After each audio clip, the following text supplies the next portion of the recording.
Are these on? All right, we will call to order the Board of Education regular meeting. It's Monday, February 9th, 2026, 6 p.m. The Board of Education makes available at least one current copy of the Open Meetings Act, which is posted on the west wall of the meeting room and accessible to members of the public. Will you please rise and recite the Pledge of Allegiance with me? I pledge allegiance to the flag of the United States of America and to the republic for which it stands, one nation, under God, indivisible, with liberty and justice for all. All right, we will start with the consent agenda. Do I have a motion, please? I move that the Board of Education of District 15 approve the consent agenda as presented, including approval of minutes of the regular Board of Education meeting on January 12, 2026, approval of Committee of the Whole minutes for January 26, 2026, approval of proposed accounts for payment, approval of budgetary receipts and expenditures for January 2026, approval of option students, approval of policy with the third reading of 3521 travel and reimbursement, approval of resignations of Jill Juergens, elementary title, Jenny Frerichs, elementary title, Jody Fakler, middle school reading, Paula Hines, high school science, and excuse the absence of Aaron Hamilton. All right, we have a motion. Do I have a second? Second. Jason, do we have a treasurer's report? We do. So general fund expenses for the month of January, payroll was $1,875,366.01. Bills were $419,934.68, which brought grand total expenditures for the general fund to $2,315,300.69. General fund revenue for the month was $3,142,571, so and 80 cents. So a nice revenue month for us. Just a quick update on where we're at in terms of the budget. After 5 months, we've expended 40.46% of our budget. We should be right at 41.65%, so we are just under that. Our revenue, anticipated revenue, is at 34.8%. So we still have a lot of revenue that is anticipated yet to come. That's in the form of reimbursement grants, tax money still yet to come. So revenue will still be coming. I just share this with you as a reminder of the significantly tighter squeeze we're in this year with the budget, just from the standpoint of budget authority. A lot of that's just because of the revenue caps, constraints that we are faced by in accordance with the state. So we also know, as you saw in the report that I sent out, that we will be getting tighter again next year with a loss of $1 million in state aid for next year. So as we talk about all these things, obviously it won't be the last time you hear me say those, but just as a reminder, that's kind of where we are right now. Okay, thank you. Are there any items that the board would like to pull off the consent agenda for further discussion or separate votes? All right, seeing none, can I see your votes, please, on the consent agenda? And motion passes. All right, we're going to move outstanding recognition employee of the month to March. The employee is sick, so we will move on to an information section and start with student update with Brooke. The elementary is excited to welcome families this week for parent-teacher conferences. It is a great opportunity to celebrate student learning and connect with teachers about your child's progress. Conferences will be held on Tuesday and Thursday at the elementary, and families are invited to stop by the book fair during conference times. The preschool is working very hard to develop their literacy skills. They are focusing on the Big Five components of reading through their new literacy series, and their 4-year-old teachers are amazed of how much the students are already picking up. Students are also excited to take home their literacy bags. Through the CSLD grant, teachers were able to purchase books, create hands-on activities, include a journal and a stuffed animal, and provide access to the online platform Ready Rosie to encourage reading and literacy at home. The kids love the bags. At the elementary level, they continue to focus on respect. It's making a big difference. They saw a dramatic decrease in behavior referrals during January. They are so proud of how hard the students and staff are working. The Ollie's ambassadors visited Kiwanis and Rotary this week and did an amazing job representing our school. They received wonderful feedback about how confidently they shared who they are and what their group is about. Our quiz bowl teams also competed recently, gaining valuable experience in learning a lot about the competition. They're already excited and ready to compete again next year. At the middle school, parent-teacher conferences are tonight and Thursday. Similar to last year, BMS will have office hours for the last 2 hours of the conference in an effort to make more parent contacts. BMS 8th graders were randomly selected to take the National Assessment of Education Progress on February 5th. This assessment is used to provide a picture of educational trends in reading and math across the country. Since the high school administrators are here, they'll share updates about BHS with you. So that ends my report. All right, thank you, Brooke. Next up, board reports. We will start with Committee of the Whole, January 26, 2026. Doris.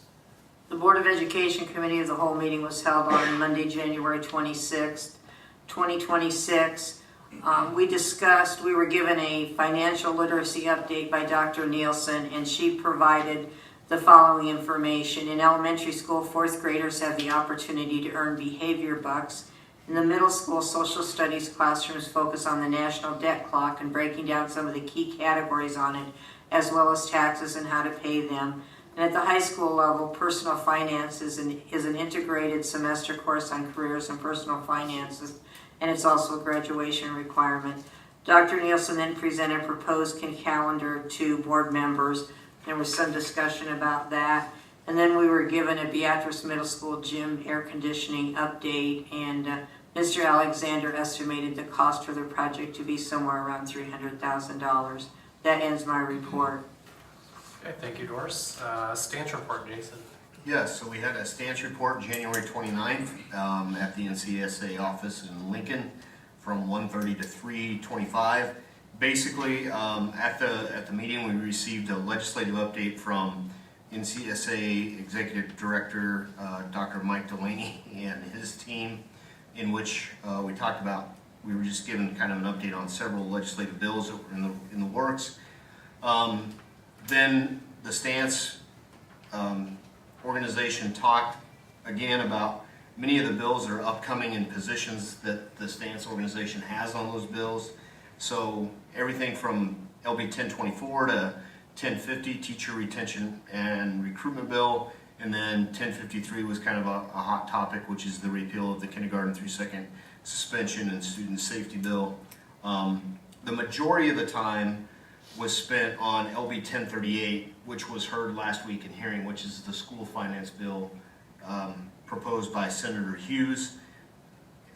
It was advanced out of committee, so basically stance supports the concept behind the bill, but it was a soft support just until we see modeling from the state on what that looks like for the schools, and we haven't seen that. So there's a request in by Senator Hughes for the Department of Education to model that bill and what it would look like for state aid for next year. We just haven't seen it. So we basically, there's a lot of great things in LB 1038. We spent a lot of time talking about it, but at this point, we appreciate all the time that Senator Hughes has put into it, but it's a soft support on the basis that we just don't know the numbers yet. So as soon as we see those, we'll be able to take a more deliberate stance one way or the other. We did talk about several other bills, of which I don't intend to go through one by one. I can send those out in update format for you, but there was many to talk about, and just in watching hearings and listening to hearings in the last week and some debate on the floor, it's another interesting year in the legislature. This is day 23 today of 60-day session. So hearings will wind up, I think, next week. Is that correct, Charles? One more week. One more week of hearings, and then full day floor debate. So there'll be much to see and hear in the coming weeks. Okay, thank you. Next up is public forum, time for citizens to comment, and we have received no requests to speak, so we'll move on to the discussion portion. First up, the Beatrice High School strategic plan update. Mr. Ford. Thank you all. Got a handout here for you. Pass those out. Thank you, sir. Betcha. Hanson colors, so tell Hakey. Want to, bro? Sure. Thank you. You betcha. Looks like I printed just enough. Good deal.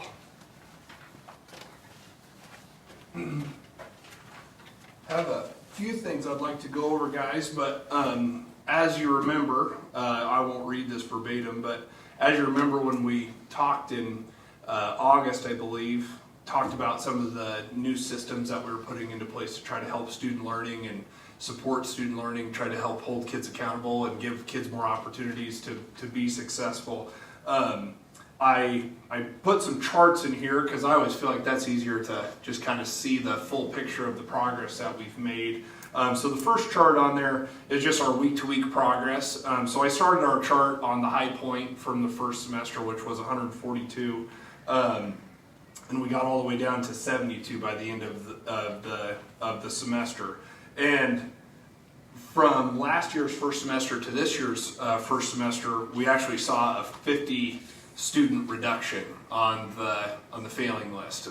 So quick rundown of the numbers, that's an 8% jump, but it's a 40% reduction in terms of students on the failing list, which then you can see kind of the different charts in there of either if it's by the current grade level that the kids are in, or if you go by the cohort, had some decent percentages there. And I told the kids, we got to 87% essentially, almost 88%, but we got to 87%, but the goal is 97%. So we can be proud and we can be excited of the progress that we've made, but we still got a lot of room to go, and we're going to keep going until we get there. But this is a huge testament to our staff. Like, this isn't a Mr. Ford or Mr. Kendall, Mr. Kaiser deal. Like, this is our staff, this is our students all buying in, putting the effort in to make this happen, and I just can't speak highly enough about our students and staff with the progress that they've made. So looking forward to what we can get accomplished in the second semester. Our next school improvement goal is trying to reduce our referral rates for office referrals or just having student incident reporting. When I put this originally together, and I was sick and missed our last committee of the whole meeting, so apologies for that. I ran the report again this morning, and our numbers in the month of January and December, it was 39 and 39. And right now, we only have 18 in the month of February. So we are trending in the right direction. We had a high point in the month of October. October, we were a little bit busy in the office, but that's okay. It allowed us to kind of put plans together for different kids, because we're still working with the same kids, but now we've got the plans in place to help those individual kids that are needing the most help. And our breakdown of our percentages, you want to have your tier 1, tier 2, and tier 3. Tier 1, you want to have 80 to 85% of your student body in that tier 1 where they're not even getting in trouble. They don't even need any help, and they're just doing fine. The Brooke Gleasons of the world, you just being an awesome kid. And all of the kids are awesome, but maybe the kids just need a little extra support and a little bit of extra help. And so once you get those plans into place, you obviously can see the results of what can happen, because then they're getting in trouble less. So that means they're in class more, and that means they're learning more. So that's kind of the breakdown of my school improvement update. If anybody has any questions, I'd be happy to answer these. I have a comment. Okay. While I appreciate your comments about staff, and they have done a nice job, but it also takes a leadership team that put this together and carries through on the commitment. So I appreciate that. Thank you. Thank you, Doris. That's very kind of you to say. But as I've mentioned, the best laid plans, if they don't buy in, it could be perfect if they're not bought in. So it's a total team effort, and I just, yes, thank you for that, but the credit goes to the staff. They did an awesome job. I had one other thing I wanted to just bring to the board's attention and potentially even get your blessing, so to speak. We are looking ahead to our ACT testing, and that is going to be scheduled for March 24th. I think past practice, we've done some social emotional learning with our freshman crew through a bunch of different activities. One of the things that we were looking at, though, with our current group of students is how best to support all of our kids that are on those individualized plans. Also trying to make for the best student to staff ratio to make it the most conducive learning environment possible. So what we were going to propose, and potentially if get the blessing of district administration and the board, is proposing a freshman online learning day, and give our staff plenty of time to develop a standards-based online assignment for that day. And it would just be one day that the freshmen would be missing, but then that would allow for the practice session for the sophomores, and then the real test for the juniors to be done in an optimal testing environment. And that usually takes the full front half of the day, but then could allow then for potentially the kids to even come back in if they need some additional tutoring in the afternoon once all the testing window is over.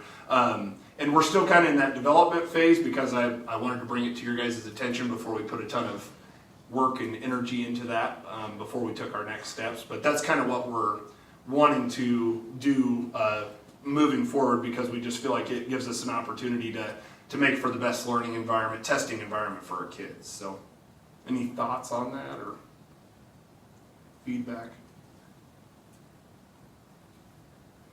Guess I don't have any issues with it. Okay. Well, the timing is perfect because we're about ready to have our professional development coming up. So I'll talk with our staff, and we'll start putting some plans together and get some finalized plans out. And then we'll obviously then communicate that out to our parents as soon as possible once those plans have been finalized so that they can plan accordingly, and we'll go from there. I think traditionally that day has involved the freshmen like being out of school going to like a movie or something. Yeah, like they went and saw the movie Wonder last year and then had like a social emotional learning that went along with it, and all great stuff, but that then requires staff members to go then supervise the kids at that event, and then you have less staff available for the testing environment. And so the priority is kind of the test, so that's why we're wanting to maximize our output at that time. So what are sophomore and seniors are out? Seniors are always, they're out that They're day. out. And that's across the state. That's a very common practice that seniors don't come that day. Sophomores take the pre-ACT. Okay. With the number of one-on-one classrooms that we have to where an ACT has such strict guidelines, we use Every all staff, staff members. every single staff member. I And mean, we so, will even borrow some from the middle school on that day for some of our one-on-one classrooms. And so that's the thing, is this would allow us to not borrow staff from other buildings, but to utilize and maximize all staff members currently at the high school. for it. Very good. That makes sense. Thank you, guys. Appreciate it. Thank you. Any other questions for Mr. Ford? All right. All right, thank you. Move on to action portion. First up is approval of van purchase. Do I have a motion, please? I move that the Board of Education of District 15 approve the purchase of 2010 Dodge Grand Caravan for $19,800. I have a motion. Do I have a second? Second. Second by Eric and Mrs. Hoekstra. So we've had an influx of students who need specialized transportation at not your typical 8 a.m. and 3:30 or 3:15 p.m. And so we've run into quite a bit of issues. So I did a lot of searching, and I don't know if you guys have ever looked at how much a handicap accessible van is, but they're new. They're like $80,000 to $90,000. So anyway, I found some cheaper options used, obviously, but then they weren't ADA compliant, which we need. But was fortunate enough to find a 2010, which is older than we would like, but it only has like 66,000 miles on it, I think. And I haven't been able to find any others, even in the 2015-16 range, that have less than 150,000 miles. So anyway, in Columbus, it's ADA compliant, and they worked with us to get it down into our price range. And Is that compliant with all the new transportation with vans and all that kind of fun stuff we've been working through? Okay. yeah, Yeah, because I'd hate to buy something and then all of a sudden you can't use it. 'Cause yeah. So it's a minivan with a side entry for the wheelchairs, so it's, yeah. So 1, 2 students? It can hold, 1 wheelchair and 3 students. Okay. A driver and a front passenger. We just typically don't put students in the front seat. So, Typically a driver and a paraeducator, Yeah. and then 3 students can fit with the wheelchairs. yeah, right now, the van that we have, that's wheelchair accessible, we're doing 6 different routes for 3 different buildings each day.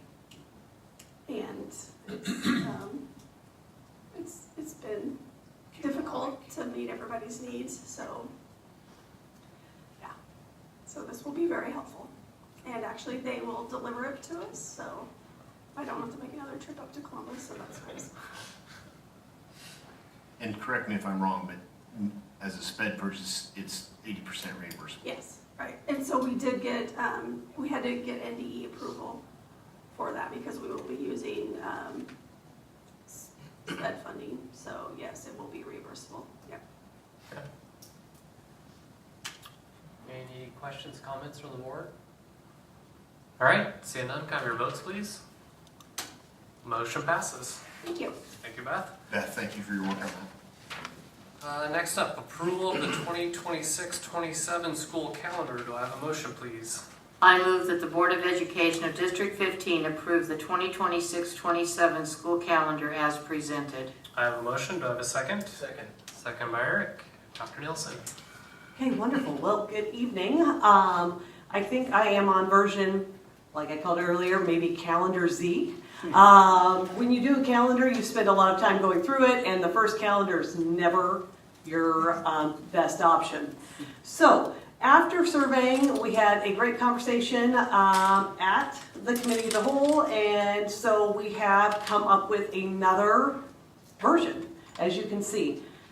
We surveyed 2 districts who have utilized the concept of a flex day that we discussed at the committee of the whole in January. When we surveyed them, we realized, and before we surveyed them, we thought, you know what, well, this is a good idea. However, we found out that it was probably a good idea in theory, but in practice, there were some concerns that the 2 districts brought up. One district has moved away from this practice after 4 years because of complications arising with tracking accurate staff attendance, which directly impacts INPERS or our retirement system. And so the other district did not have really a defined system of how they track which day the teacher uses and how they make sure that that teacher is in attendance. So our goal is to ensure that all staff have accuracy in their retirement reporting, because we know it's absolutely vital when they move to that level that everything is as accurate as possible. Otherwise, there will be complications, and we don't want that to arise with INPERS.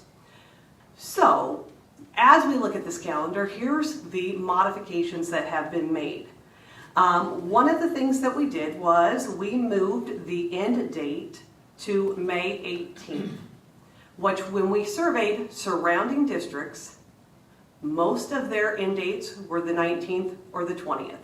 So we are still right in line with dismissing right at the same time as other districts are, because I know 2-3 years ago, when we were 5 days later than maybe most districts, it was a struggle for students and staff alike.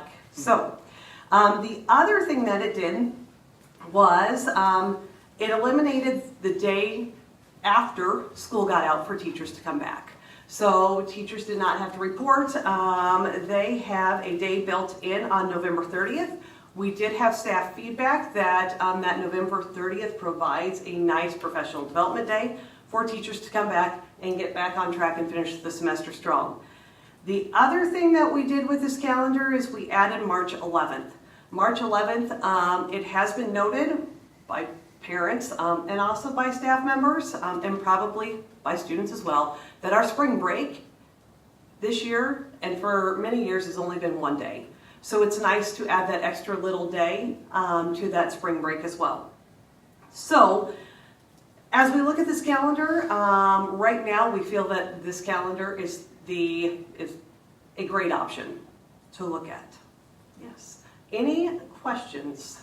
No, I think, when we presented at committee of the whole the potential that staff would come back the Monday after school got out, I just didn't feel like staff would really be a whole lot receptive to that. But then once you let me know you surveyed all the surrounding districts, because that was I think it was 2 years ago.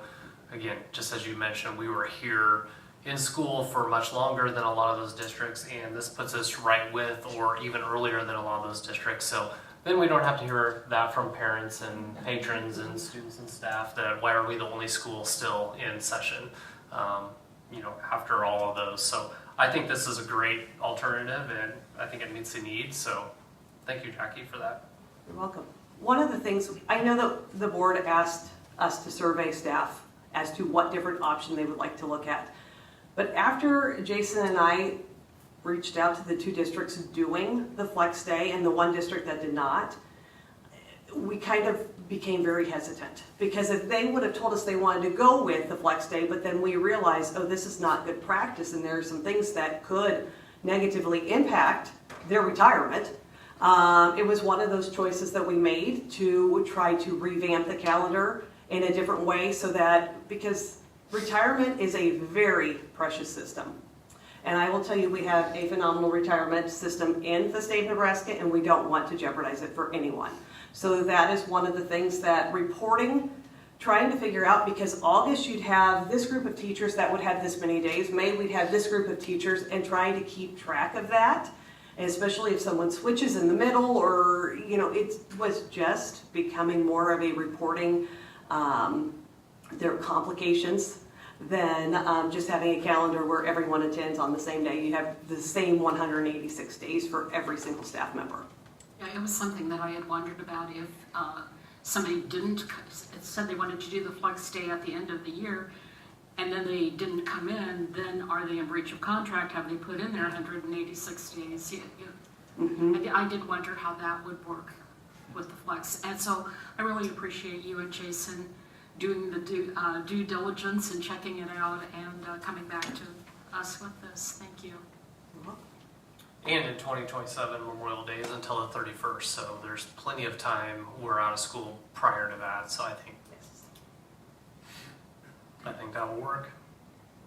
All right, any other questions for Dr. Nielsen? Thank you. All right, seeing none, can I have your votes, please? And motion passes. All right, school calendar for next year is approved. Next up, approval of the 2026-27 negotiated agreement. Do I have a motion, please? I move that the Board of Education of District 15 approve the 2026-27 negotiated agreement with the Beatrice Education Association. All right, we have a motion. We have a second. Second by Eric. All right, I'll kind of speak to this a little bit here. We had a great negotiations committee and meetings. So the board's committee was myself, Doris Martin, and Aaron Hamilton, and the BEA's committee was Steve Carlson, Jenna Larson, and Paula Hines. I can't remember exactly how many times we met, 4 maybe times I believe it was. But the last meeting we had, which was right after the new year, right after teachers got back, the board presented an offer of an increase in the base, so an increase of $525 on the initial base, which would get our base salary up to $40,000. And then that would also maintain the $1,200 insurance deductible. Total, budget impact for the school district with this increase is 3.41% increase to the teachers. Approximately $492,000 with that total budget impact. Now, just also keep in mind that insurance costs continue to go up, and I believe, Jason, correct me if I'm wrong, but I think it was about a 7%-ish insurance increase for this year. So we'll have to continue to watch that as we move forward over the next few years on those insurance rate costs and see where that kind of falls into this. On top of that, so that was kind of our base and insurance offer. And then the second thing was adding a paid maternity, paternity, adoption leave policy. So, excuse me, essentially what this will allow is a teacher to be granted 10 days of maternity leave and or paternity leave, or if they adopt and so forth. Now, if we've got a mom and dad who are both teachers in the district, then one or the other, so it's 10 days combined. That was kind of the negotiation piece of that. So if they both wanted to take some time off, then it still is in combination 10 days. Or mom can elect the full 10 days, or dad, or whatever that may be, but it's still 10 days if there is a family that are employed by the district as teachers. Mr. Carlson sent this out to the BEA. They approved it pretty much unanimously, and so now we're at this point here where asking for the board's approval for the negotiated agreement for next year. So any questions? All right, seeing none, can I hear votes? And motion passes, so we've approved the negotiated agreement. Next up, approval of NASB annual membership dues. Do I have a motion? I move that the Board of Education of District 15 approve the NASB membership invoice of $7,252. I have a motion. Do I have a second? Second by Eric. Jason, anything to add to this? No, this is just the annual membership dues to be part of the Nebraska Association of School Boards. A lot of benefits come from this. Membership to the School Boards Association, which does spend time in the legislature lobbying on behalf of schools and school board members across the state, but also trainings, professional development opportunities, different, as you know, we had them come this year and do a little bit of a workshop with us. That I thought was very good, and you know, the opportunities are there to participate, state ed conference, all different types of things. So, but it's important that you as a board know what the cost is and approve that, and approve the membership as well. Okay. Any other questions? Seeing none, can I have your votes, please? And motion passes. All right, last up, administrator's report, and we're going to start with a winter activity update. Mr. Kaiser. Is this the first time you spoke to the board, or? This is it, yeah. Well, welcome. Good to be here. All right, so winter activity update. We're going to start with our show choir. They've had 2 competitions, one at home and one in Central City this past Friday. It is the theme of Wizard of Oz with some more contemporary music that kind of plays into the theme of that. So they do an excellent job. They were awesome when I went and watched them in Central City on Friday. They're going to be at Lincoln Northwest and Wahoo and Norris over the next 3 weekends if you're interested and want to make a trip to go watch them compete. We have speech. They've been doing an excellent job, going to a lot of competitions, and we are hosting conference speech this Friday at the high school, so it'll be good to watch them compete and help get that thing going. Moving on, we got our wrestling programs. 2 Fridays ago, both boys and girls were conference champions, which were great. And then this past Saturday, our girls, they just had their district wrestling. We had 6 qualifiers, Eric's daughter being one of them, and 3 district champions. And as a team, they were district runner-ups, so that was very exciting. And then our boys were just at state duels, and they placed 6th overall. And we have districts coming up in Wahoo this Saturday, so we're looking to take anywhere from 8 to 12 wrestlers for the boys and bringing home some team hardware and some state championships as well. So Girls State Wrestling this weekend, right? Same week. Oh, Same week as the boys. Boys. So They just boys will be this Saturday, and then starting next Tuesday through Saturday, start with the girls and end with the boys. So they just have girls districts ahead of the boys, but states. Okay. Yeah. So that's our wrestling update. Like I said, been a very successful season so far, so we'll see if we can finish strong. And then our basketball teams, my goodness, BJ's son just set scoring and rebound record a couple weeks ago. That was awesome. And our girls just had an awesome win over Wahoo this past Saturday, even after battling some injuries, kind of avenging a loss in the conference tournament. Girls also got 3rd overall in conference the week before. And so girls are looking to maybe host a district final if we can get a couple more wins here. We got a game against Lincoln Christian tomorrow. And boys, we're looking to finish strong and make a push for state if we can put it all together. And finally, swim. We have 5 automatic qualifiers for state swim and dive, and I shoot somewhere between 10 and 20 secondary times. And so put this in your calendars. If you're around on Monday at 4 o'clock, I did make a deal with the swim team. If they had 5 individual state qualifiers, I'd do a belly flop into the pool. So that's happening a week from today. When was that date? Next Monday, Doris, at the Y. So we'll see how high I can get. But anyway, that is the gist of our winter activity updates, and I guess a little bit winter because it happened a couple weeks ago, but it does affect our fall activities. We did hire a new football coach as well, Wade Halverson. He's going to be excellent, so we're very excited to have him. But any questions about activities? Spring sports can start practice when? Start of March, I think March 2nd, I believe is the date. We have February 24th is our parent meeting, so week before practice gets going, and it'll be here before we know it, and it's a sprint to the finish line. And watch, we have spring right now, and once spring starts, it's inevitable. We're going to get a big snowstorm. I just know it. Can't wait. Boys State basketball, or first golf meet, first track meet, first tennis meet, something. It'll hit. Yeah. All right.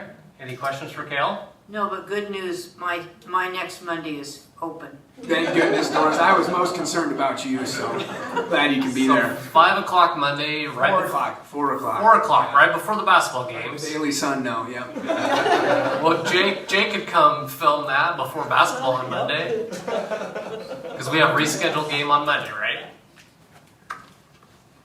That is correct. I might have to try to make that. That's if saying. I know. Yeah. I've done the belly flops before, and they're a little painful. All right. Anyway, thank you, Kel. Appreciate it. Next up, superintendent report, Mr. Alexander. Couple things, just real briefly, wanted to say congratulations to all of our winter activities on their successes again, and appreciate Mr. Kaiser being here to give an update on the successes of our kids. Parent-teacher conferences going on this week. And thank you to Mr. Ford and his team for all the work that they have done. I think this information that you received tonight speaks highly of the efforts that are truly going on at the high school, and a tribute to the staff as well, and also to our kids. And the kids are responding and doing what's expected, and I think that just speaks highly of everything that's going on out there, and appreciate the leadership that's taking place as well. So first and foremost that. Secondly, just a quick update on the middle school air conditioning project. We have a bid. A bid request is going out in the paper. It will be out, the 11th. And prior to the committee of the whole meeting, we will have to have an approval meeting, a special meeting to approve the engineer's contract. So we couldn't get it on tonight's agenda in time because it didn't get through the legal process soon enough to get to us. And so it came today, and we have to have 24 hours to get it on the agenda. So before the committee of the whole meeting, we will have that contract approval in just a special meeting. It'll be a one agenda item meeting, but so that you'll see that for the 23rd, and we'll post that at the same time. But other than that, that's on track, and it's important that we do that so we can stay on schedule in terms of finding out what it's going to cost for sure, getting bids for it for sure, and then making a final decision so we can hopefully get on somebody's schedule, get it done this summer if you as a board decide to move forward with it. So that's all I have for right now. Okay. Anything else for Jason? All right. Notification of next meeting. The next regular meeting of the Board of Education will be March 9th, 2026 at 6 p.m. in the Administration Building. The Committee of the Whole meeting will be February 26, 2026 at 5:30 p.m. in the Administration Building. An agenda for the meeting, which shall be kept continually current, is readily available for public inspection at the Superintendent's office during normal business hours. Do I have a We motion? changed that to February 23rd, I believe. It's Yeah. a Monday. Yes. Yes, it is February 23rd. I think the 26th was just last month when the meeting switched. Yep. So it'll be February 23rd will be the next committee of the whole meeting. Thank you, Doris. Yes. Do I have a motion to adjourn? I move that the Board of Education of District 15 adjourn. We have a motion. Do we have a second? Second. Your votes, please.